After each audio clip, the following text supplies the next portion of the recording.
The Opera House has been doing autism-friendly performances for a couple of years now, and today's been a fantastic collaboration with Opera Australia and Giant Steps.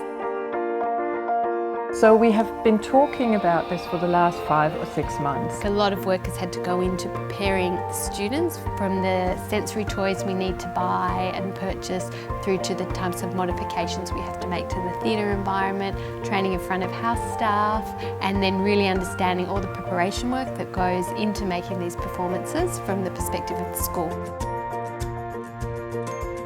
The school came out to meet their seat, if you like, and visit the Joan Sutherland Theatre. That was a process of getting them familiar with this sort of big hall. You know, there are times when their anxiety is so high that they can't even move from one side of the room to another. So it was a long process in working through the logistical implications of putting together something of this nature.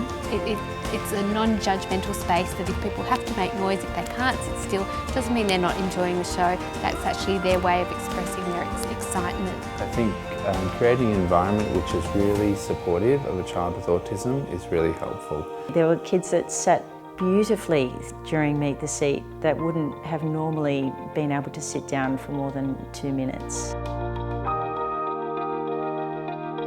We had the performers come to Giant Steps, which is brilliant. The children had more of a sensory experience, so we had a lot of children that were going up to the performers and touching the skirt and looking underneath and seeing how many layers. We know that Evie loves this kind of, she loves music and she loves performance, and it reaches into her and creates a common bond of communication. We had a lot of sensory considerations, so we worked with headphones and chewies and fidget toys. It's not only the theatre and the sound and lighting, although that is a big component, but it's also the logistics of being able to transport the children. In the case of the Joan Sutherland Theatre, we had a number of sets of stairs. One strategy that we did come up with, each child would have a ticket that they would take up the stairs. There were 3 checkpoints, so at each checkpoint they would receive a star on their ticket, and so that gave them increasing motivation to be able to move from one place to another. That worked particularly well, and we know that that is a strategy that we can incorporate into the actual performance itself.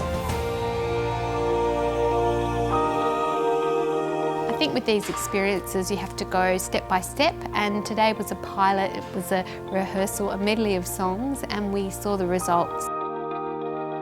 It was a small excerpt from the production of The King and I. So when they came today, it was really an accumulation of all of that preparation. I personally think that it went very, very well. I think not only the teachers and the crew and the cast were very smiley, but I think also the kids were very happy to sit through the short performance and enjoy the music. It has completely dominated all of her imagination.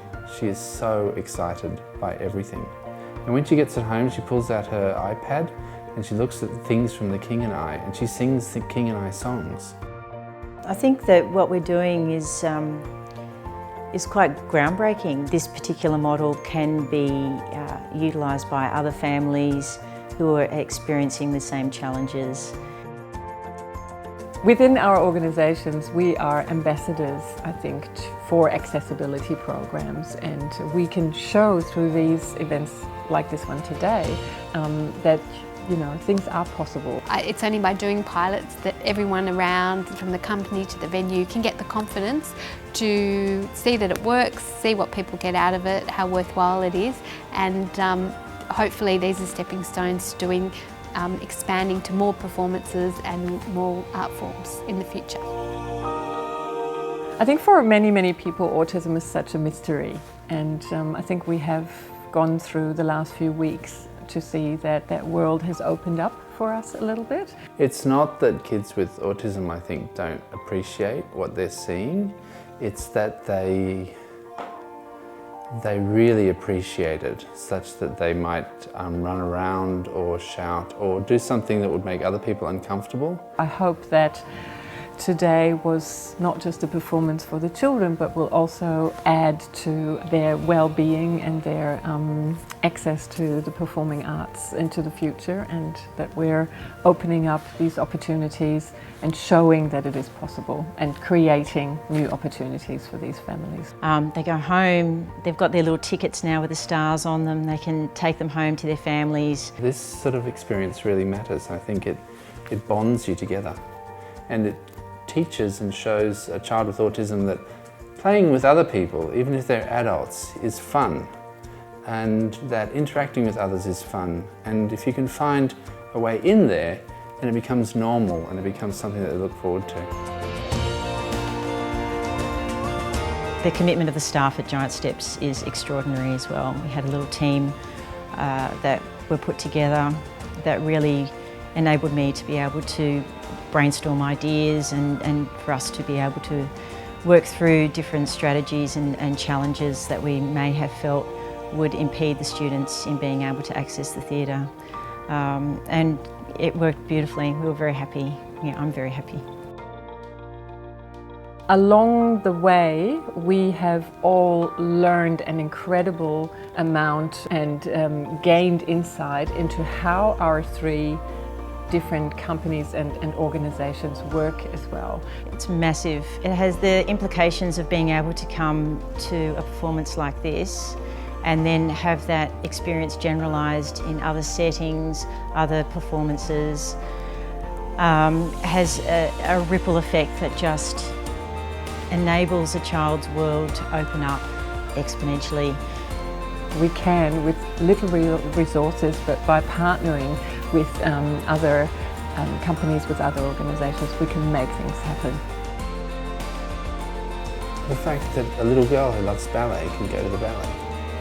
A little girl who loves seeing a show can see a show with beautiful songs and colour and movement, and that tells a story, a fundamentally human story. I mean, that means a lot.